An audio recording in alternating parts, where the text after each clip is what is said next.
Assalamualaikum warahmatullahi wabarakatuh. Kami dari kelompok 1 kelas 12 IPA 1 dari Man Bondowoso akan mempresentasikan tentang sistem dan struktur politik dan ekonomi Indonesia masa demokrasi parlemen 1950 sampai 1959. Di mana di sini kita akan lebih banyak belajar tentang sistem pemerintahan Indonesia pada masa tersebut. Oh ya, sebelum lanjut ke intinya, ada yang nanya nih, Kak, sistem parlementer itu apa sih? Jadi, sistem parlementer atau demokrasi parlementer adalah masa ketika pemerintahan Indonesia menggunakan Undang-Undang Dasar Sementara tahun 1950 sebagai undang-undang negara. Sistem pemerintahan negara menurut UUD 1950 ini adalah bersifat parlementer, yang artinya kabinet bertanggung jawab pada parlemen. Selain itu, pada masa ini kerap kali terjadi pergantian kabinet. Kenapa? Karena adanya perbedaan kepentingan di antara partai-partai yang ada. Masa demokrasi parlementer ini disebut pula dengan masa demokrasi liberal, karena sistem politik dan ekonomi yang berlaku menggunakan prinsip-prinsip liberal. Nah, berikut ini adalah kabinet-kabinet selama demokrasi parlemen. Oke, saya lanjut. Berikut ini adalah susunan kabinet-kabinet selama demokrasi di antaranya. 1. Kabinet Nasir. Inilah kabinet pertama yang memerintah pada era demokrasi liberal. Kabinet yang harus mengakhiri masa baktinya setelah menerima mosi tidak percaya. Yang kedua, Kabinet Sukiman. Tercatat 3 kali Masyumi berhasil menduduki kursi tertinggi di parlemen dan membentuk kabinet. Kabinet Sukiman sebagai kabinet kedua yang memimpin Indonesia era demokrasi liberal juga berasal dari Partai Masyumi. Yang ketiga yaitu Kabinet Wilopo. Setelah 2 kali berturut-turut dipimpin oleh Masyumi, akhirnya Indonesia dipimpin oleh Partai Nasional Indonesia. Sebagai kabinet pendahulunya, Kabinet Wilopo juga mempersiapkan pelaksanaan pemilu, dan seperti kabinet pendahulunya juga, Kabinet Wilopo juga gagal melaksanakan pemilu karena harus lebih dahulu menghadapi mosi tidak percaya. Yang keempat yaitu Kabinet Ali Sastromijojo I. PNI kembali memimpin kabinet di bawah pemerintahan Ali Sastromijojo. Dalam masa kepemimpinannya, Indonesia menjadi tuan rumah Konferensi Asia Afrika yang kita kenal dengan singkatan KAA pertama yang bertempatan di Bandung. Selain itu, Kabinet Ali Sastromijojo juga mencetuskan sistem ekonomi Alibaba.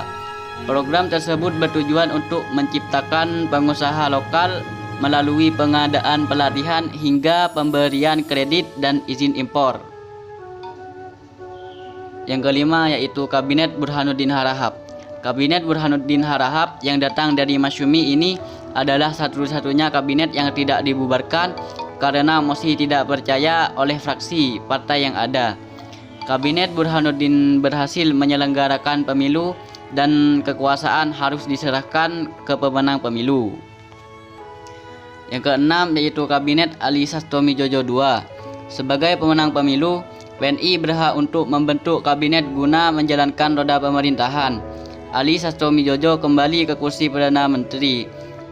Dalam era kepemimpinan keduanya ini, Ali Sastro melakukan suatu yang diboleh dikatakan berani ketika kabinetnya memutuskan untuk membatalkan isi dari konferensi Meja Bundar sebagai wujud protes kepada Belanda. Yang ketujuh yaitu Kabinet Juanda. Kabinet Juanda menjabat dengan dasar mandat Presiden Soekarno. Salah satu prestasi dari kabinet ini adalah terbitnya Deklarasi Juanda. Deklarasi tersebut dikeluarkan untuk menetapkan batas-batas teritorial lautan Indonesia. Selanjutnya yaitu sistem kepartaian.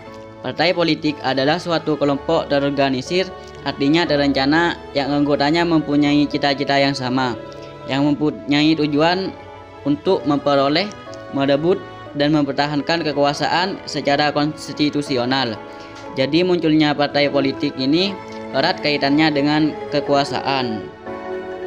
Oh iya, pasca proklamasi kemerdekaan pemerintah, rakyat Indonesia memerlukan adanya lembaga parlemen sebagai perwakilan rakyat. yang sesuai dengan amanat UUD 1945. Keberadaan parlemen dalam hal ini, DPR dan MPR, tidak terlepas dari kebutuhan adanya perangkat organisasi politik, yaitu contohnya Partai Nasional Indonesia sebagai partai tunggal yang dibentuk oleh Soekarno pada tanggal 23 Agustus 1945. Oke, lanjut ke slide yang kelima adalah pemilu tahun 1955. Nah, jadi pada tahun 1955 ini adalah bisa dikatakan ini adalah sebagai pemilu pertama. Kenapa? Karena memang betul ya, pemilu pemilihan umum sudah dari dulu direncanakan, akan tetapi masih belum terwujud. Nah, jadi pada tahun 1955 ini adalah bisa dikatakan adalah pemilihan umum pertama, yang mana merupakan salah satu sarana untuk melaksanakan demokrasi guna mengikut sertakan rakyat dalam kehidupan bernegara. Nah, langsung saja. Latar belakang diselenggarakannya pemilu. Nah, yang pertama itu adalah revolusi fisik atau perang kemerdekaan. Nah, jadi perang kemerdekaan ini adalah untuk menuntut semua potensi bangsa untuk memfokuskan diri pada usaha mempertahankan kemerdekaan. Nah, yang kedua, latar belakang yang kedua adalah pertingkaian internal, baik dalam lembaga politik maupun pemerintah cukup menguras energi dan perhatian. Yang ketiga adalah belum adanya undang-undang pemilu yang mengatur tentang pelaksanaan pemilu. Atau undang-undang pemilu baru disahkan pada tanggal 4 April 1953 yang dirancang dan disahkan oleh Kabinet Wilopo. Nah, oke. Lanjut saja, tujuan pemilihan umum 1955 ini adalah, nah jadi menurut Undang-Undang Nomor 7 Tahun 1953, pemilu 1955 ini dilakukan untuk memilih anggota-anggota parlemen atau DPR dan konstituante atau lembaga yang diberi tugas dan wewenang untuk melakukan perubahan terhadap komunitas negara.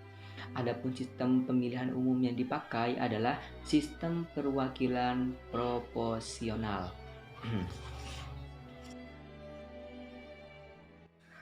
Oke, lanjut. Yang slide ke-6 adalah pemikiran ekonomi nasional. Jadi, pemikiran ekonomi nasional ini adalah untuk mengembangkan struktur perekonomian kolonial menjadi perekonomian nasional. Nah, kenapa perekonomian kolonial mau dirubah menjadi ekonomi nasional? Nah, jadi ada satu alasan di sini. Ya, ini adalah yang mana perekonomian kolonial itu sendiri membawa dampak perekonomian Indonesia banyak didominasi oleh perusahaan asing dan ditopang oleh kelompok etnis Tiongkok sebagai pergerakan perekonomian Indonesia. Jadi ya langsung saja, yang pertama adalah sistem ekonomi gerakan Benteng. Nah, jadi sistem ekonomi gerakan Benteng ini dipimpin oleh kabinet Natsir. Nah, tujuannya untuk apa? Nah, jadi tujuannya yaitu tadi untuk mengubah ekonomi kolonial menjadi ekonomi nasional. Nah, salah satu programnya yaitu adalah menumbuhkan kelas pengusaha di kalangan bangsa Indonesia. Nah, jadi mungkin pada waktu itu kelas pengusaha di Indonesia itu masih rendah. Ide atau seperti ilmunya untuk berusaha itu masih kurang tinggi. Nah, jadi bisa dikatakan seperti itu. Dan lanjut, yang kedua adalah sistem ekonomi Alibaba. Nah, sistem ekonomi Alibaba ini dipimpin oleh Ishak Tujokro Hadi Surjo. Nah, tujuannya yaitu sebagai berikut. Ini menunjukkan pengusaha pribumi. Kedua, agar para pengusaha pribumi bekerja sama memajukan ekonomi nasional. Jadi mungkin pada saat itu ya masyarakat pribumi itu ya mementingkan dirinya sendiri daripada kepentingan bangsa atau bersama. Jadi dibuatlah program tadi tersebut. Nah, lanjutnya itu yang ketiga, gerakan Asaat. Gerakan Asaat ini dipimpin oleh Mr. Asaat. Jadi tujuannya adalah gerakan Asaat memberikan pelindungan khusus bagi warga negara Indonesia asli dalam segala aktivitas usaha di bidang perekonomian dari persaingan dengan pengusaha asing. Nah, jadi ya gerakan Asaat tersebut cuma mengutamakan bangsa sendiri daripada bangsa lain. Nah, jadi bisa dikatakan seperti itu. Lanjut, yang keempat adalah Gunting Syarifuddin. Nah, jadi Gunting Syarifuddin ini adalah kebijakan moneter.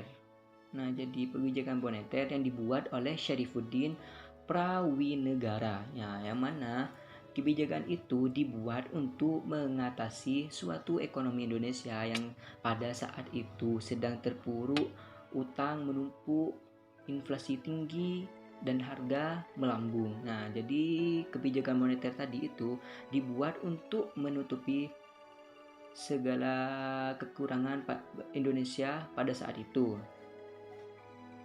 Yang kelima adalah Rencana Pembangunan 5 Tahun atau RPLT. Nah, jadi pada Rencana Pembangunan 5 Tahun itu terjadi pada masa Kabinet Ali Sastro Amijoyo II. Nah, jadi pembangunan nasional yang disebut juga sebagai Brio Perancang Negara. Jadi seperti itu.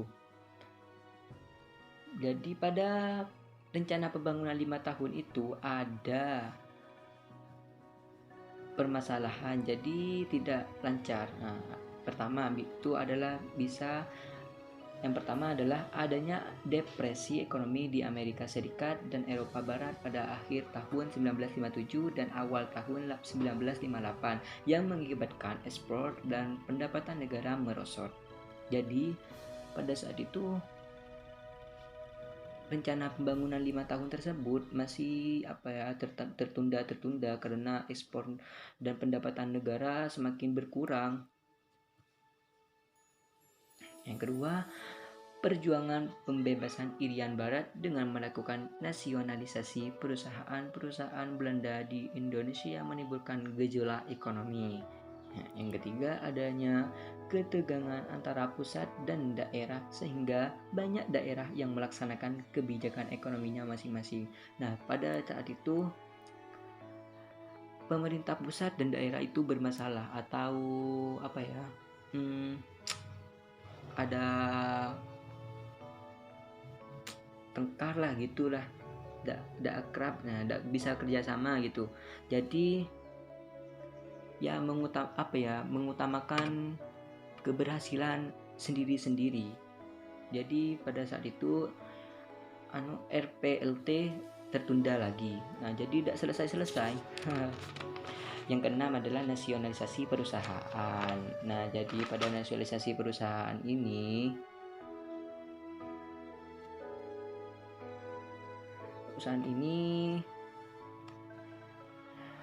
ekonomi nasional lainnya dijalankan dengan kebijakan nasionalisasi perusahaan asing.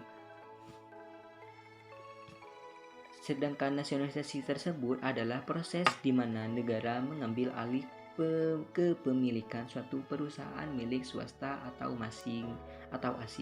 Jadi nasionalisasi itu ya mengambil perusahaan-perusahaan swasta atau perusahaan-perusahaan asing di Indonesia.